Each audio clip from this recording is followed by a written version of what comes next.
Hi, everybody. Happy afternoon.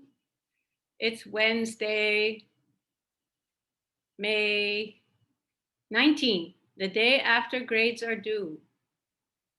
And grades were due, and grades were done. Jerry, are you on the call already? I got to see who's here.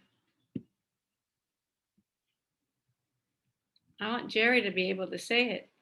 We'll wait. Hope everybody's doing okay. We have an agenda and we have some announcements, general announcements and chancellor's announcements. Wait, I got to find the agenda now. I had it just before. Okay. We'll let Jerry give her time to get on here. Lisa, did Lisa get on yet? We're finishing up our ELT meeting. Not on yet. Okay. Let's see. And Lisa. Okay, well, let's talk about HERF. So we've talked about HERF many times over this last 15, 16 months now. The last of the waves of money, HERF 3, also known as the American Recovery Program Act, ARPA, the official amounts were announced for the first two tranches or slices. The first one is direct aid to students, and the second one is institutional. Okay, where did I put my, okay, hold on. I have my crib sheet somewhere, and I will be right back. Talk amongst yourselves as I go and get my paper.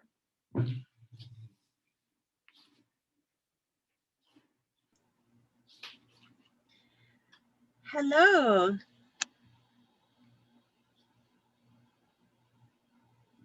Who was brave enough to speak? Me. Okay, thanks, Brandon. You put the stuff already in there. Okay, I didn't have to do that. So, yeah, there you have it. 7,638,010 is our share of the last wave of funding. The first is student aid, direct aid to students. And as you may remember, the direct aid to students has changed somewhat in that in this ARPA or HERF 3, we are able to give funding to all students, not just students who have completed FAFSA forms, not just those who are Title IV eligible, not just those who are American citizens and resident aliens.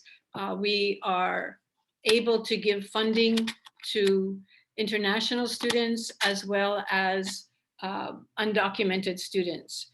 However, priority is given to students with exceptional need, and exceptional need has been defined by the campuses as EFC greater or equal to 1,800, which is financial aid lingo for people whose family contributions reach a certain threshold or don't.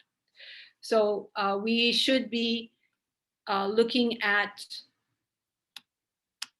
ways to give that funding out next year. We have already, I believe, if Noeao is on the call, he can tell us about the last aid that was distributed just last week. Noeao, are you on? Am I calling you out? You didn't get on yet? Everybody's running from the previous meeting. That's okay. Jerry's on now.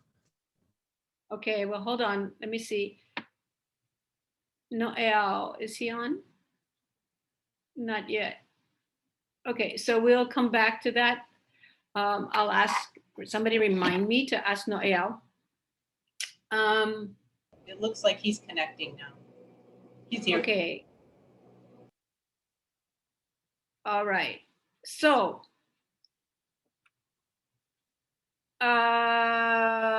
Noeao, if you're on, could you update the campus on the last disbursement of student aid from HERF? Yes. Trying to think back now. So we gave an award to students of $600, and this was based on the criteria of being enrolled in the spring semester, 6 credits or more, having an EFC, which is expected family contribution of 1,800 or less, um, and basically awarded them $600. I think the final number, I want to say 841 students we awarded, but I would have to double check. So that was the initial, our first round of allocations, and we will probably continue to do it until the money is spent down. I think the biggest one that I've gotten questions about is for students who did not fill out a FAFSA, or students whose EFC goes above 1,800. What can they do to also get money? We'll have a separate application for them, but we haven't created that yet. Once we do that, I'll let you guys know, because students will be able to get money through that. And I assume, and again, this is just my assumption, we will most likely award students from the non-credit side through this process. And if you guys seen the latest updates with HERF, we could now award international students. So this is most likely the process they'll go through. Again, that's just me assuming. As soon as the information becomes available and final, I'll share that with everybody. Thank you. The guidance has been done, but things change and there are still some areas that are not particularly clear for the direct student aid. Okay, Jerry's on the call now. So Jerry, can you update everybody on the grades? Hi, everybody. Thank you, thank you, thank you. 100%, guys. You guys are the bomb. Thank you so much. We made it right Yay! to the wire. We were waiting for some stragglers and it got in, but you guys did awesome. Thank you so much. It's just going to help the processes after the fact go smoother. So thank you again, everybody. Just gratitude for everything. Thank you, thank you. Let's keep it up. Jerry, how many semesters is this in a row that we get 100%? I want to say almost a couple years now. Yeah, I'm thinking that too. Yeah, so we're on it. So a lot of schools now are realizing that they want to do the same thing. So I think it's just the everyone's effort. It's a campus effort. You guys do the work. Your students are like waiting for grades.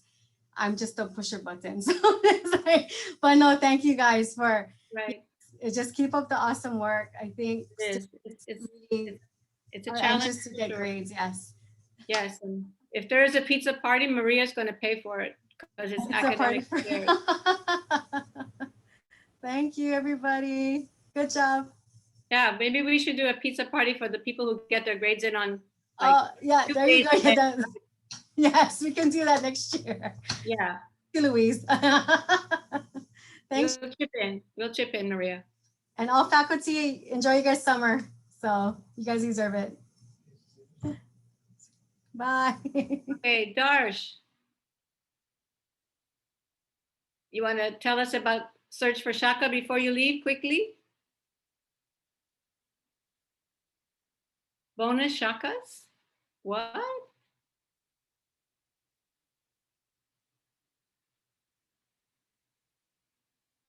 Oh, maybe he had to leave already. Is he gone? I guess he's gone. Oh, we'll have to wait. So pay attention to what he put in the chat. Okay, news and events and Instagram. Oh, good, uncovered news and events. Okay, Lisa. Lisa Raddick has 2 announcements. I do. First of all, it is National Emergency Medical Services Week, and there is a link to the proclamation. In recognition, Jeff has given out some of these signed copies. I can't wait to read it, but it says 1,000 Naked Strangers. And I think that really hits at home with the unique services that our EMS folks provide, and how to train students to competently care for folks in those early minutes that really determine life or death. So kudos to all of our emergency medical staff, faculty, students. And then also would like to announce that the Francis Davis Award was announced today. And Tiffany Kawaguchi was our CAPCC representative. And so I want to give a big shout out to Tiffany and all of her work for our on-campus clinic that serves our students. And also we had a select group of patients that would come to campus, and really outstanding work and experiences for our students. So congratulations to both. Terrific. Congratulations, Tiffany, and the recognition to EMS. That's great. If you're ever in a terrible situation that you need to use EMS, please know that they have been expertly trained, and you're meeting somebody who has been a graduate who's probably been in your classrooms. So that's terrific. The other item on the agenda is the vaccination. So by now you have received word that pending authorization complete authorization by the FDA of one of the 3 US vaccines, the university will be requiring students to be vaccinated for COVID-19. The details of how it's all going to be processed, who's going to do it, how's it going to happen, that's all being figured out now, and will be determined by the time fall rolls around. If you caught any of the press conferences that the president of the university has done, President Lassner has talked about, what happens if students get here and they're not vaccinated and school's starting, that the university would make the vaccinations available to the students. And he did even mention that he would want to see the Johnson & Johnson vaccine be available for students who arrive just before school starts, so that they would be fully vaccinated by the first day of classes.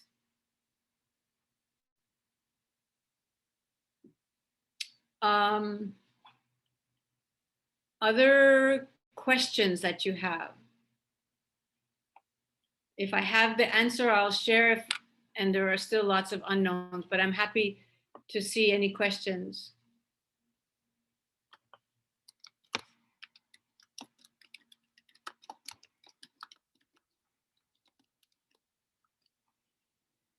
Anything?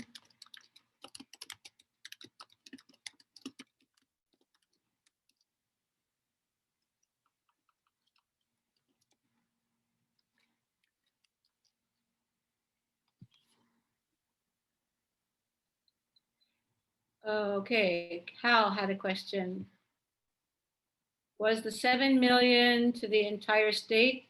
No, just us. 7 million just for our campus, Hal. I think, I don't know offhand the total for the university, but it's maybe, I don't know. I bet Brandon knows. Brandon, you know? I'm looking at the allocation table right now. I'll have an answer in the next 5 minutes. Thanks, Brandon. But it's a lot. It's in the tens of millions of dollars, because we got 7 million, Leeward got 7 million, the other smaller campuses got prorated, and Manoa got like, I don't know, 50 million just for that campus.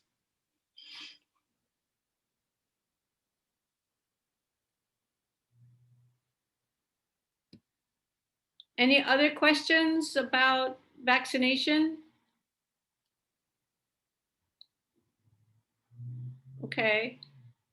If it comes to you, I'm scrolling through the chat. I'll take a look for sure. There was a question that was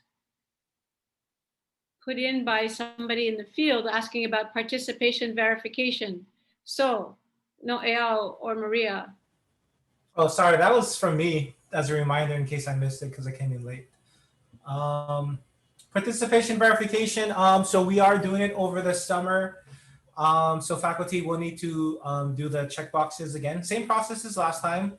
But what I wanted to provide is I'll give you a quick glimpse at the sheet, the part of term sheet. and I'll also work with Maria to get this sent to all the instructors. But on here is because the summer term is a little bit different because of all the POTs. Um, you have various due dates, right? So don't worry about actually looking at this too much. We'll send you another one so you have for your resources. But basically, depending on what kind of course you're teaching, if it's a 2 weeks, 9 weeks, 12 weeks, depending what POT you have will depend on when you need to go ahead and verify students in this participation verification. So again, a lot of different colors.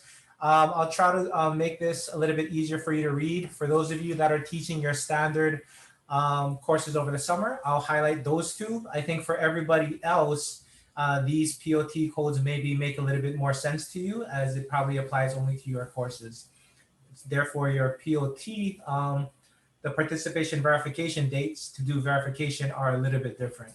So again, I'll send this out later. This is a lot of information at one time. You guys will have your own copy in an email, but that'll give you the dates for when your faculty no-show box will appear on your screen, as well as the last day to put it in. And then it also tell you when Jerry will be doing her job on her part. So kind of the whole time frame. And that's it for participation verification.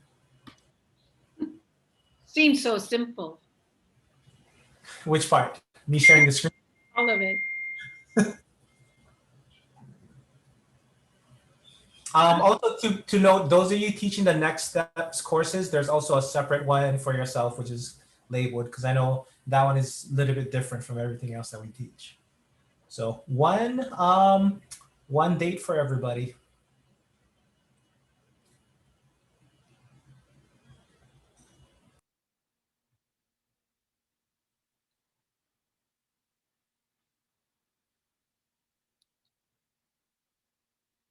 Anything else?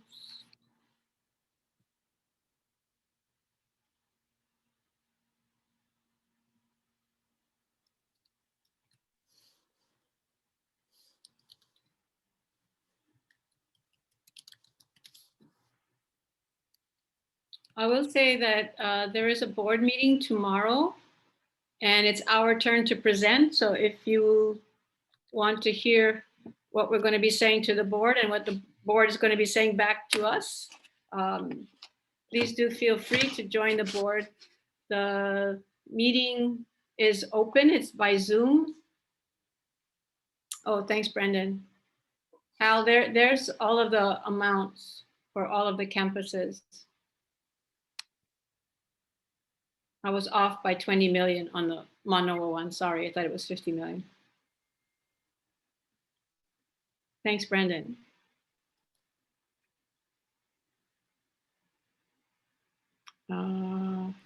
Angela, you're always real quick. Could you get the link for the board meeting off the BOR website? There it is. Thank you. Thanks, Lisa. It's a competition. You guys like search for Shaka. You guys are search for the link. Who gets it first? Yeah, so the 8:30 is when the meeting starts, I believe. And we should be making a presentation in the earlier part of the meeting. It happens after the president's report, unless there's some really extensive testimony, which there sometimes is, but I don't think that there's anything super controversial. Oh, maybe legislators. Legislators are going to be at the Zoom meeting for the board? No, but I think that might cause some controversy. I don't know. We'll see. Really? I did see that there was a reorg for the State Office for Continuing Education, not continuing, I'm sorry, CTE, which was interesting to me. So they're going to dissolve the office and merge it into P20. That will have an impact on how things are processed for Perkins and all kinds of things for us.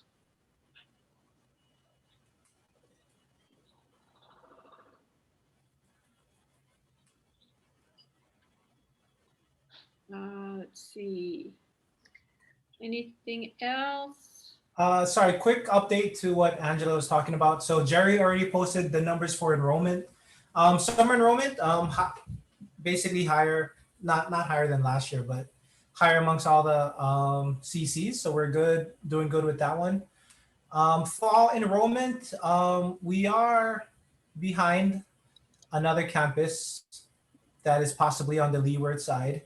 That maybe start with the word leeward.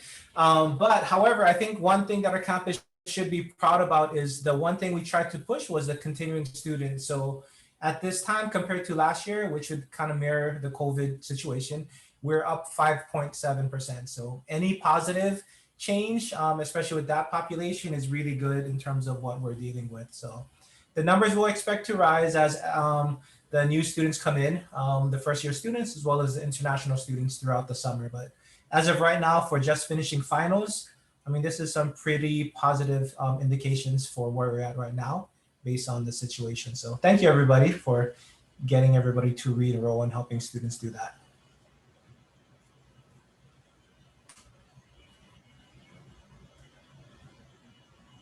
Other thoughts, other questions, anyone?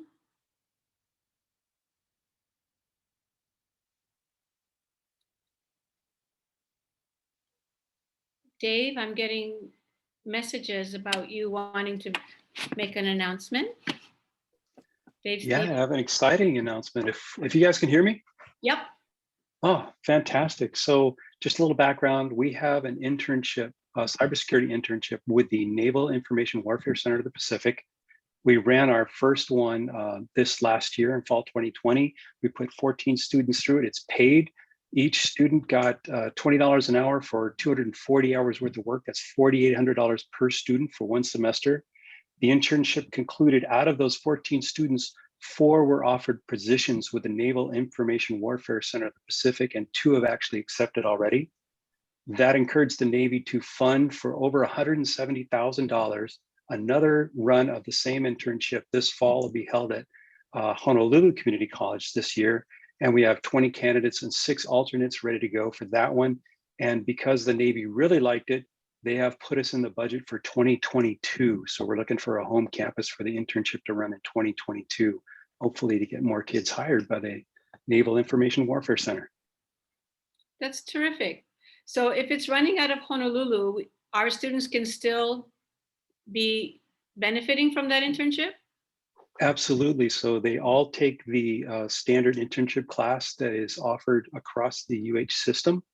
And then they take the internship activities with a non-paid instructor, which is from the Naval Information Warfare Center of the Pacific, that comes out here or does it by Zoom.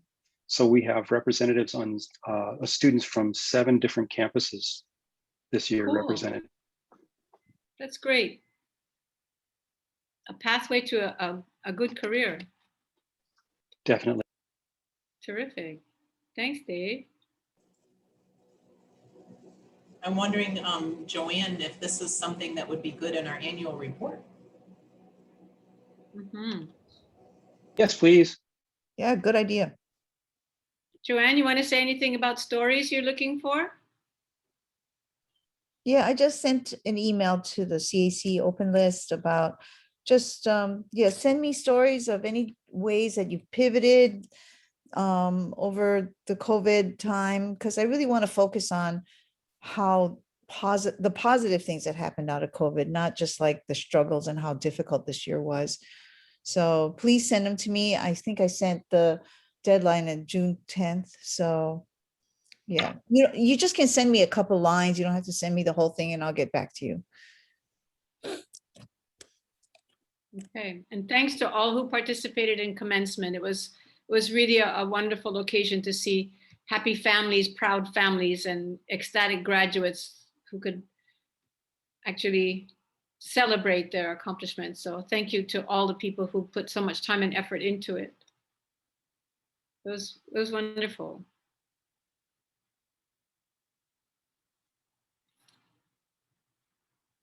Other ideas, thoughts, announcements, anyone, questions?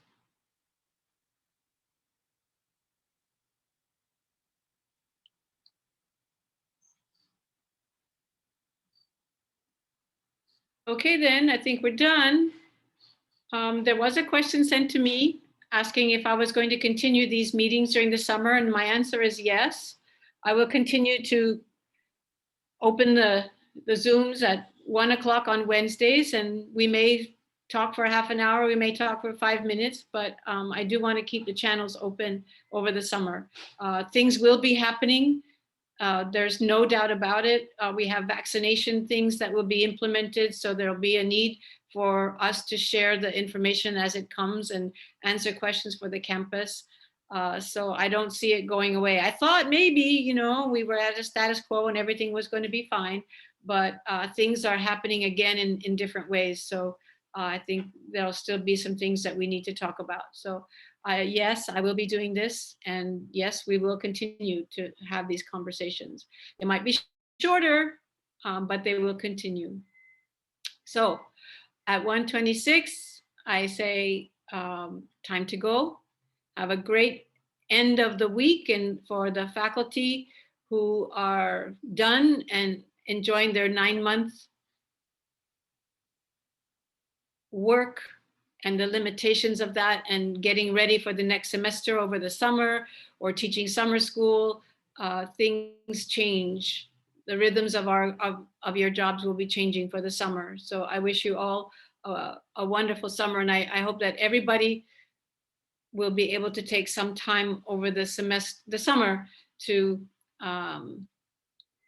do the things that bring them joy. This has been a hard year. We keep saying it all the time, and it's true. Take time for yourselves. Look out for each other. Look out for yourself too. And I'll see you guys next week, Wednesday. Now you can unmute yourself and say goodbye. Bye, everybody. Happy Easter. Bye. Bye. Bye. Bye. Bye all. Bye. Thank Bye. you, everyone.